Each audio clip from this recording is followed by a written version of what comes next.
All right, so Lennon and I officially made it up here to, what's the name of this creek, Lennon? Billy Creek. Billy Creek, that's right. To the Billy Creek campground in the Ouachita National Forest. This is in the Oklahoma section of the Ouachita National Forest, which I've never been to, and neither of you, right? Yeah. We came out here with Okie Overland and their crew, and it's a little rainy. We're getting a little bit drizzled on, but the sun's starting to come out, so that's good news. We're just looking forward to a good night. They're going to make some tacos, or not tacos. Nachos. What are they doing? Nachos. Get it right, Daddo. I don't even know what the creek name is, and now you don't even know what we're having for dinner. I mean, why am I even here? You should be running the show. No. Okay. We want to go back up to camp and just kind of walk you guys around, show you the trucks and the setups. That's like one of my favorite things to do when we get a group together. Fun. It is so fun. Lennon, you want to we'll head back up there right now and then we kind of show them around? Yeah. All right, we'll be right back.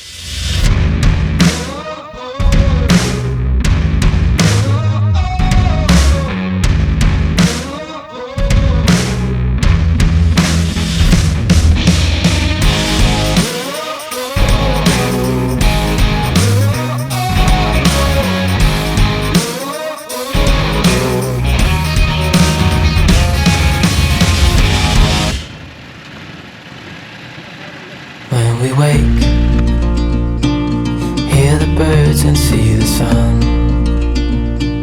Side by side our fears are done. Oh, the good times just begun. I'm a little ashamed to admit it, but this was my first time overlanding in the Ouachita National Forest. This place has a lot of fascinating history. Originally called the Arkansas National Forest, it is simultaneously the oldest and largest reserve in the entire southern United States. It's a vast amount of land, covering more than 1.7 million acres. If you spent any time talking trails with out-of-towners, you probably know the pronunciation of this particular woodland comes in multiple flavors. I've heard Ouachita, Ouachita, and even a fancy Ouachita. I don't give people a hard time for missing this one. Truth is, when I see it written out, I occasionally forget how to say it too. So what's the deal with the name? Back in the 1540s, the Spanish Hernando de Soto expedition carted in a couple boatloads of European explorers. Among these were a mix of English, Spanish, and French, and it was the latter to cause the confusion. You see, the Caddo American Indians gave these hills the name Ouachita, meaning good hunting ground.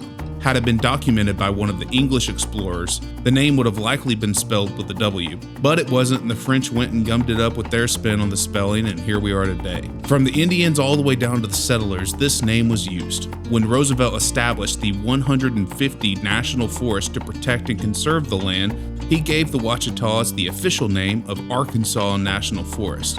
It makes sense. Only 300,000 of the 1.7 million acres were in Oklahoma. But there was no overcoming hundreds of years of tradition with the locals, and the name didn't stick.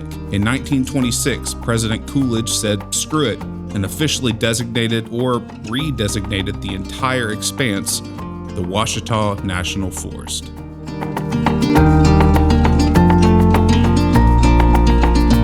All right, did you help us get set up? Yeah. Okay, we got ready for breakfast in the morning. Got a little light. Toiletries, Linton berries, and there's Ton of people. a ton of cool rigs here. So we're gonna walk around and show you guys some of the setups here at the camp. Yeah.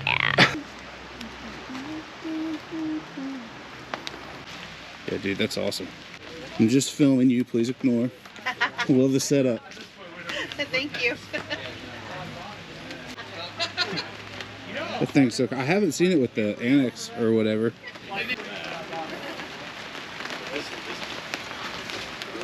Dude, that's so crazy. So now that comes down, that's your bed. Yep. Wow.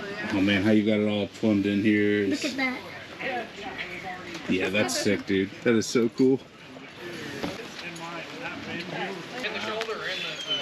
She never had an issue until his brother. For him.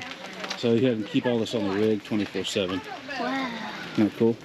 Yeah. That's where he has this propane. Yeah. Just filming y'all set up. Looks super cool.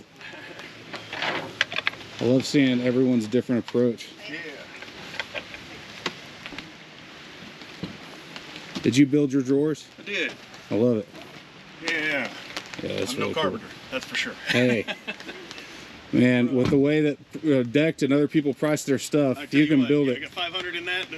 That's 1,000 less than they would have charged you. All right, let's keep looking over here. Here's another iCamper. I really like these tents. These iCamper tents. Because they fold out Privacy. and they're hard shell. And it also gives you privacy. Yeah, check out how big the Onyx is, and the Annex, I mean, is on this one. Oh, man, I got these slide outs here. Been like this for the past couple of hours. That's cool how they did that. Dude, this is like the most epic Annex I've ever seen. It's like a whole house. Made in Australia. Is it? That's why you don't. It's canvas too. It's not that ripstop. Yeah. You can tear it all up. Yeah. Yeah. That's thick. Oh yeah, that's heavy duty.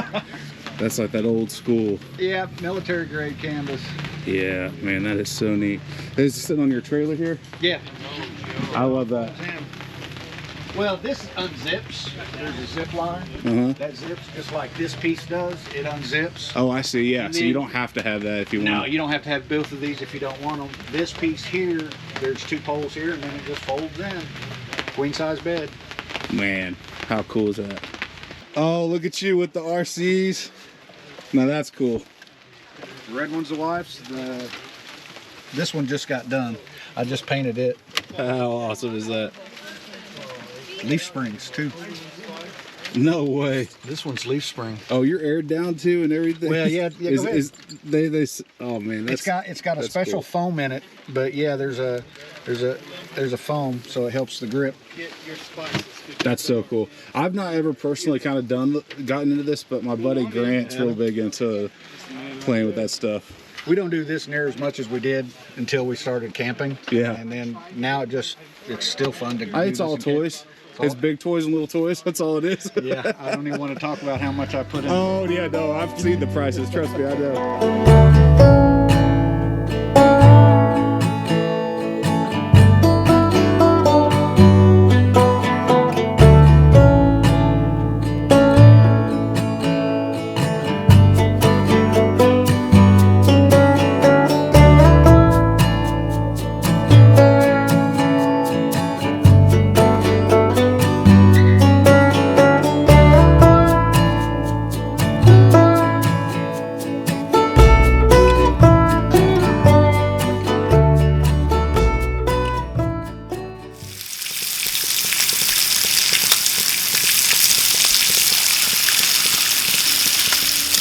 I made an old man. I said, tell me your story. My daughter Lennon has an inclination for overlanding as much or more than anyone out there. The whole thing. The wheeling, the setup, the teardown, the exploration, all of it. She's probably drawn in and influenced a little by her dad, but I swear there's something more to it than that. It runs in her blood. Some folks get bit by the bug and others are just born with it.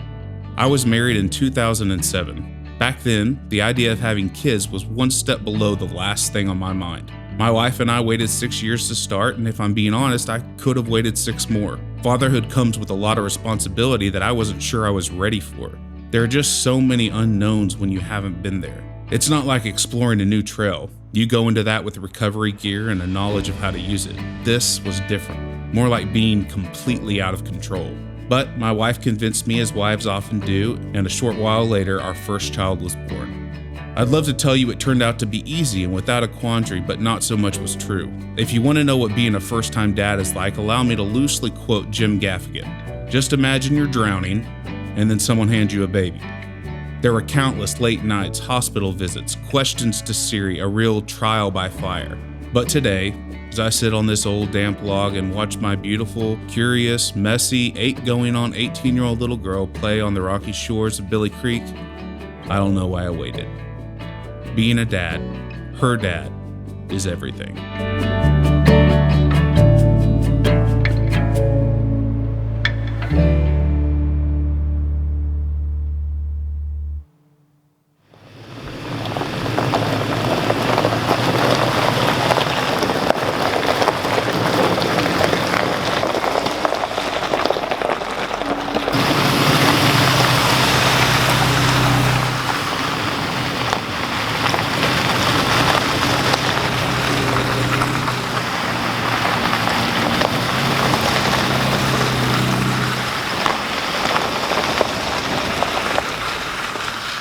We made some friends last night around the campfire.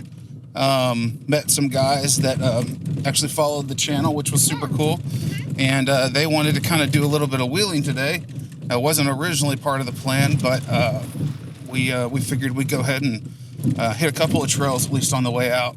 You know, it's not very often that we are in the Ouachita National Forest, especially not in the Oklahoma version. So wanted to take advantage of the time that we were out here and see some of the sights. I'm recording this route, and we'll post the link in the video description if you want to come out here. So we'll keep down this trail and check back in later. I know it's nothing new, but it's so good to see you.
Some people live life like a game to be mastered.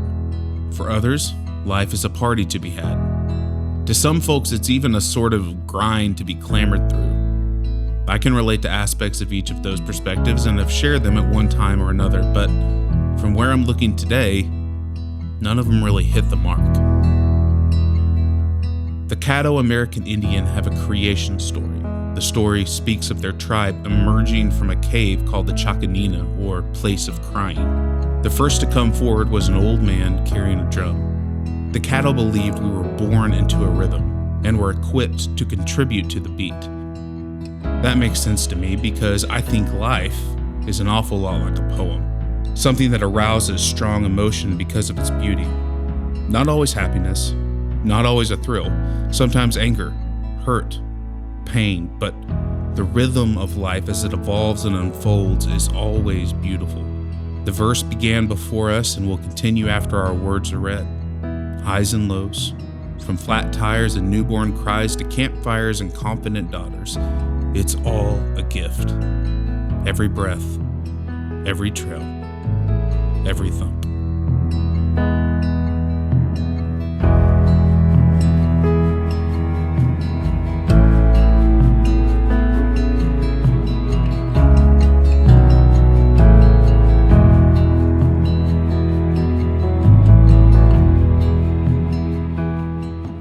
That was a great trip. We had a blast.